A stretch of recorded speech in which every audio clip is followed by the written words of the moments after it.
So today we're solving quadratics by factoring.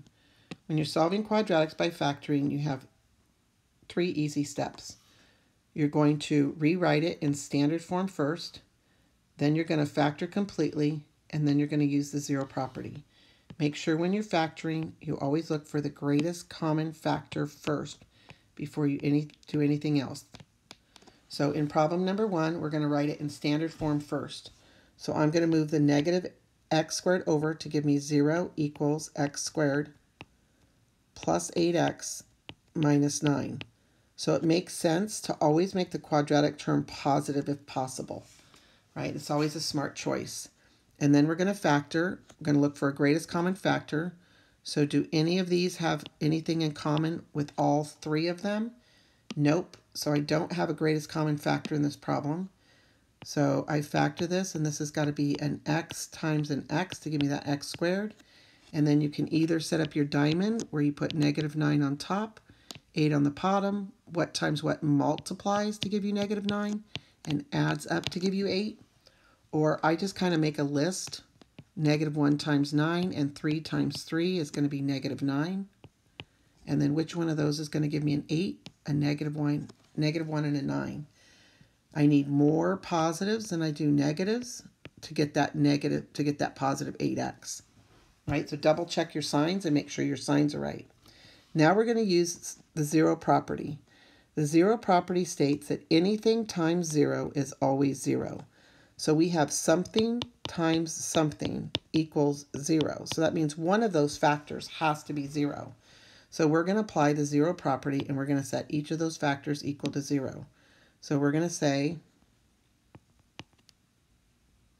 x plus 9 could either equal 0 or x minus 1 could equal 0. And when you solve, you get negative 9 and you get positive 1. So our 2 answers are negative 9 and 1. So if you actually go back and plug in either one of those answers, it's going to make the sentence true. So let me just show you. So here's the original problem. So remember, when you're solving, you're trying to figure out what numbers would make it a true statement. If I plug in negative 9, does that make a true statement? Here we got negative 81 on this side, and then negative 72 minus 9 is negative 81 as well. So see, it did work. So those are really the solutions.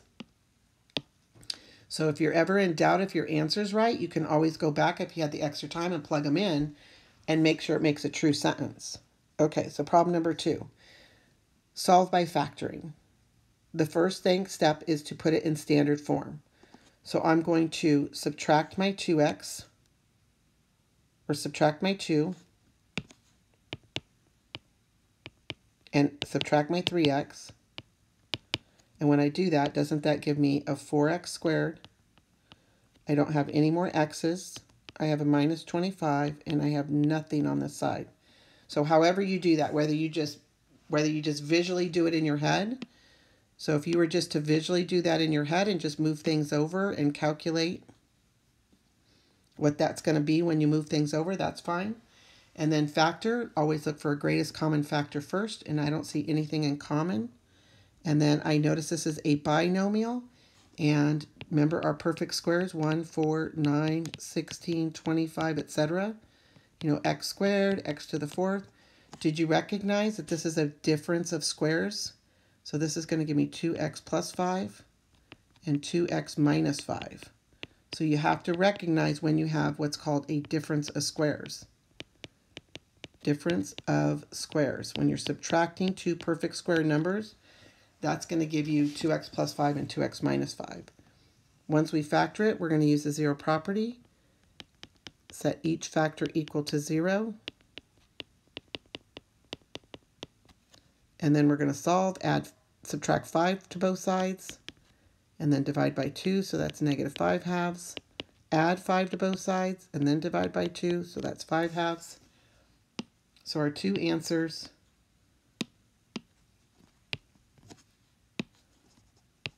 is negative 5 halves and positive 5 halves. And you can just leave it as fractions and impropers if you want. And notice one of them is plus and minus, so for short, if you want, you can write one's positive and one's negative 5 halves. So that's a quicker way of writing negative 5 halves and positive 5 halves. So either way is fine. Okay, so solve by factoring. Step 1, write it in standard form. So again, I'm going to move this over to the other side. That gives me 0 equals positive 6x squared minus 22x minus 8. So the first step is to rewrite it in standard form. Everything on one side, nothing on the other. And then the second step is to factor. Remember, when you're factoring, you always want to look for greatest common factor first. Is there something that goes into all three of those terms? And the answer is yes. They all have a 2 in common, so we're going to factor out a 2.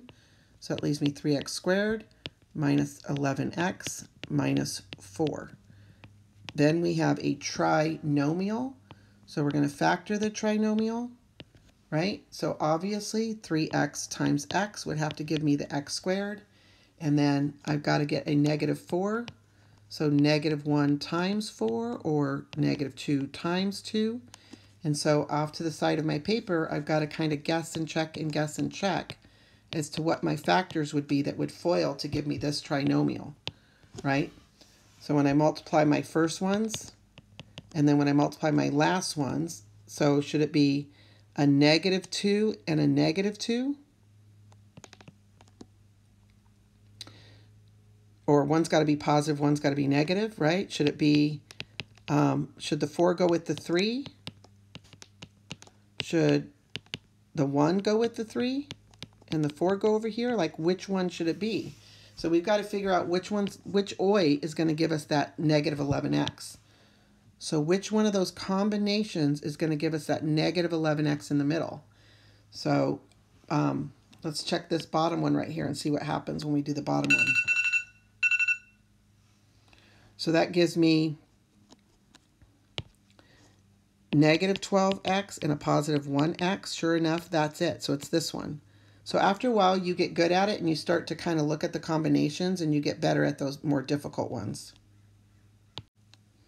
So the factors are, we need a negative 4 because we need, right? We need that negative 12 and that positive 1, and that multiplies to give you this. So double check to make sure the factors are correct. And then once we've factored completely, then we can use the 0 property. So 3x plus 1 equals 0 and x minus 4 equals 0. So that's going to give us x equals negative 1/3 and x equals 4. So negative 1/3 and 4. Okay, number 5. Number 5, it's already in standard form, so standard form's done. Factor, look for a greatest common factor, and I notice that's a binomial, so a binomial, and it's not a difference of squares, it's not a special difference of squares binomial, it's just a regular binomial, and they both have a negative 4 in common with an x. So that's going to give us 4x plus 3 equals 0, right? Double check it and distribute and make sure that you get that back again. And then we're going to use the 0 property and set the negative 4x equal to 0. And we're going to set the 4x plus 3 equal to 0. So we're going to set each of the factors equal to 0. Here we have a monomial factor. So we're setting that monomial equal to 0. And then we have this binomial factor. So we're going to set the binomial equal to 0. And then when you divide both sides by negative 4, that gives you x equals 0. And when you subtract 3, and then divide by 4, you get negative 3/4. So our two answers are 0 and negative 3/4. I don't know if I said this, but if you were actually to graph all of those equations, the actual answers are going to be the x-intercepts. So if you look at the x-intercepts of the graphs, that's what these answers also are. They're also the x-intercepts. So this one would have, if you were to graph this original parabola, it would have went through 0 and it would have went through negative 3/4, right? And it would have actually opened upside down, wouldn't it? So it would have opened upside down because it's a negative, right? So the x-intercepts are actually the solutions. Okay, let's look at the next page. The next set of questions is find the zeros. So remember when we were doing f of x, when is f of x greater than 0? When is f of x less than 0?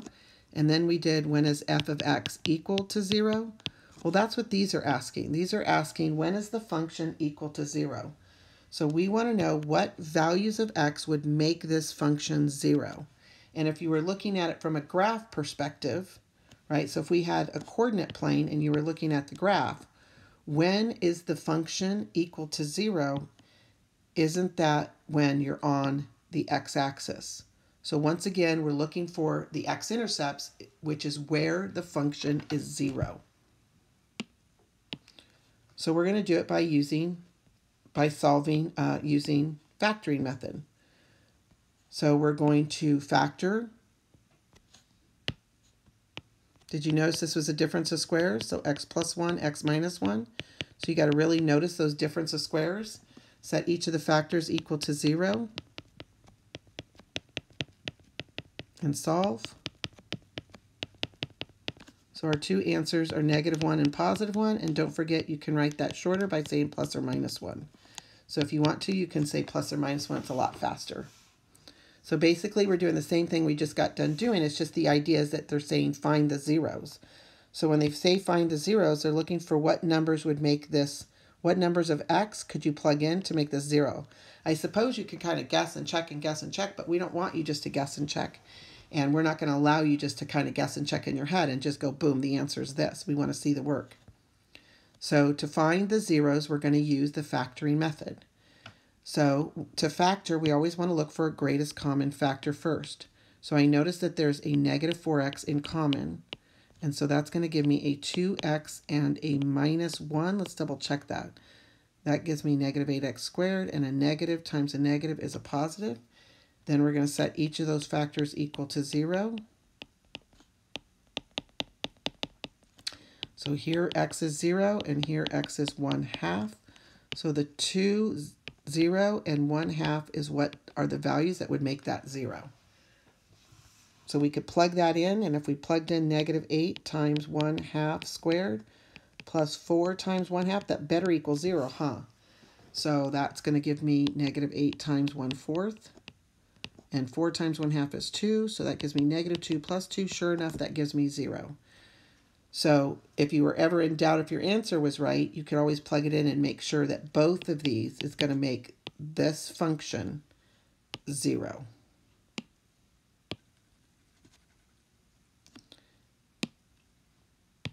We're trying to figure out what values of x could we plug in that would make the function 0. In other words, we're looking for the x-intercepts. When we factor, it's always smart that if you have a leading coefficient of negative, the greatest common factor, there really isn't a greatest common factor, but we do want to factor out that -1 to make that quadratic term be negative. So when you're factoring, it's super smart to have the quadratic term be positive, not negative. And then isn't that just, I call that a happy trinomial. Those are the easier ones because the leading coefficient is 1, so x times x is x squared, and then 12 could be 1 times 12, or 2 times 6, or 3 times 4. Which one of those is going to give me an 8? And I need it to be a -2 and a -6 to give me that positive 12, and at the same time to give me that -8. You could use the diamond if the diamond problem helps you find the factors. Then use the zero property.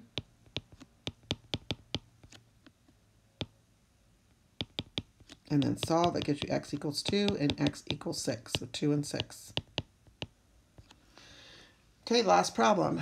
Find the zeros. That means we're looking for what values of x would make the function 0.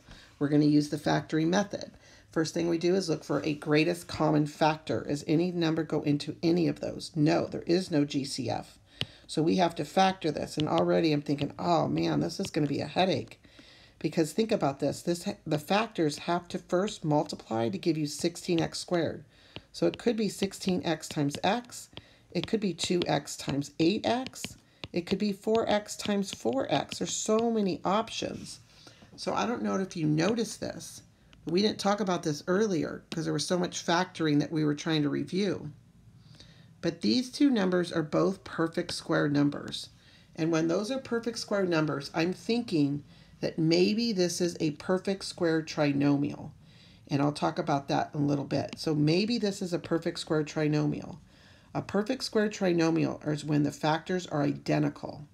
So if it's a perfect square trinomial, I'm going to try 4x times 4x, and then 9 could be 3 times 3. That may not work. Maybe it's 4x times 1 and 4x times 9. I mean, that gives you 16x squared, and that gives you a positive 9. But does that get middle term? Is that going to give us the middle term? So when these both are perfect squares, I'm going to try where they're identical. So let's check it and see if it works out. So 4x plus 3 and 4x plus 3, let's FOIL. First ones, that gives you 16x squared. Outside one gives you 12x. Inside ones gives you another 12x. And last one gives you 9. So sure enough, that gives me 16x squared plus 24x plus 9. So those really were the factors. So when you have a trinomial where the factors are identical, right? And couldn't I write this as 4x plus 3 times squared? When you have a trinomial where that happens, like this one, that is called a perfect square trinomial. And whenever the quadratic term and the linear term are perfect squares, 1, 4, 9, 16, 25, 30, right? Perfect squares. I am suspicious, and this is the first one I'm going to try. And sure enough, thank goodness, that was the one that worked. And then we're going to use the zero property. Now, it doesn't make sense to use the zero property twice because you got the same answer. That always cracks me up. People put it, but it's like you're going to get the same answer, so it doesn't make sense. So that gives you x equals negative 3/4. So negative 3/4 is your final answer. So there's only one value that's going to make that 0. Okay, so solving quadratics by using the factoring method and finding the zeros of the function. What makes the function 0?